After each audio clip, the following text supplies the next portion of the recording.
Stephen Hawking was my mentor. He was a part of the Star Wars and Stargate programs, and he was a good person. He was a very good person. They were constantly trying to kill him. They were constantly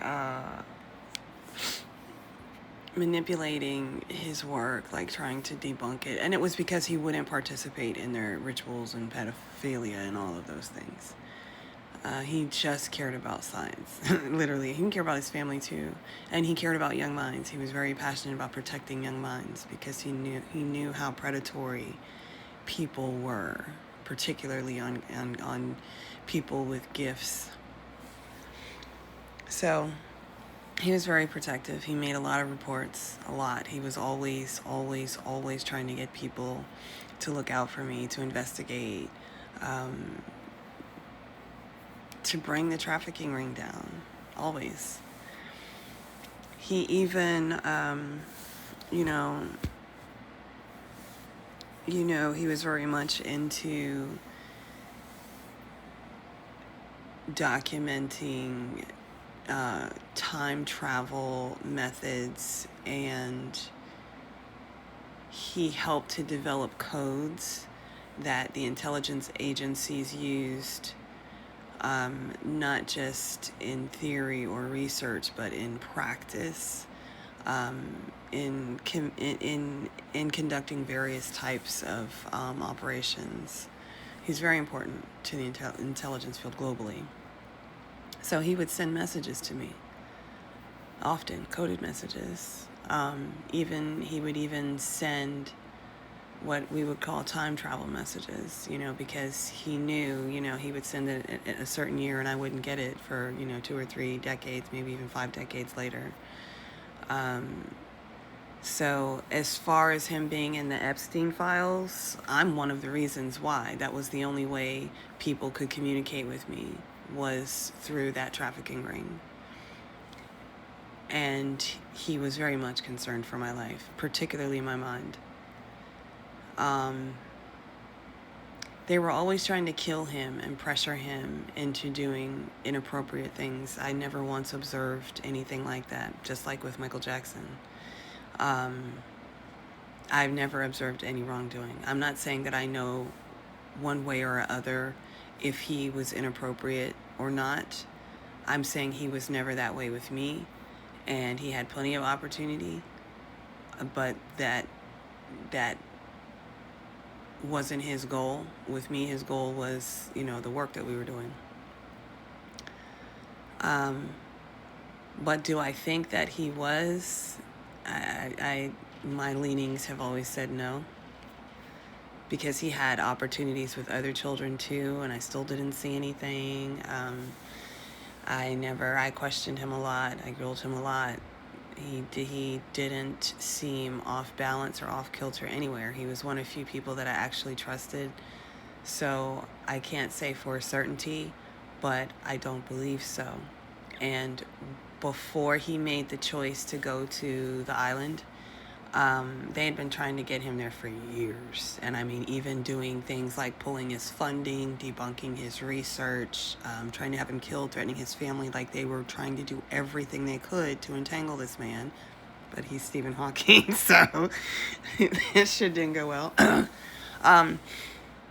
But when he made the decision to go to the island, he set up a meeting, and I met him in person at his main facility.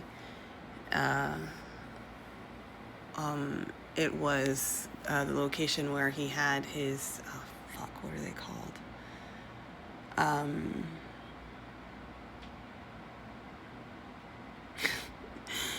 The equipment you use to look at stars or to look outside, our galaxy. I can't remember what the hell the thing is called. But that location where he had his, which was huge. It was huge. It was one that was used for, the government used it. It was such a good facility. But anyway, that was the last meeting that I had with him in person. And that's where he told me that he was going to the island. And the reason he made the choice to go was because that was the only way he could gain access to the new research information that was being released, and they would only release it there, and they would only release it to the people who attended. That had been going on for a long time, and he would ignore it, and he would do his research anyway. But in this case, he had already proven his theories on black holes, but the information that they were presenting would also prove it. So he took a long time to make the choice, and it was hard for him to make that choice, but he chose to do it, and he did go ahead and prove his theories. I never saw him again after that. They never allowed me to meet with him again after that. And really the main reason was because they thought I would pick up on something that they didn't want me to know. But I never, ever, I don't even think we communicated again after that. Like, it was a hard cutoff. That's the way Rumsfeld always did it.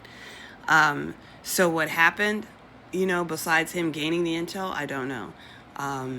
Did he go back? I think he did go back a few other times. If he did hurt people, it's a possibility, but I'm not aware of it. But I do know that his motivation, the first time that he went, was to get that information. That was the only place you could get it. And I'm saying all this to say that this human trafficking syndicate, it's not just about, rape and murder. These people have been manipulating everything on Earth. All life, all intel, every infrastructure in every country. And in this particular case, they were manipulating all science, which was the reason why he decided to go ahead and go, because he was very passionate about science, and he never believed that things should be kept from the people. He believed in fighting for the right to discover and research and learn, and they were blocking that from everyone, even the best minds like him, because they wanted to control everything. And if they couldn't control the science, they would kill the scientists and destroy their work. And these are the people you call your leaders.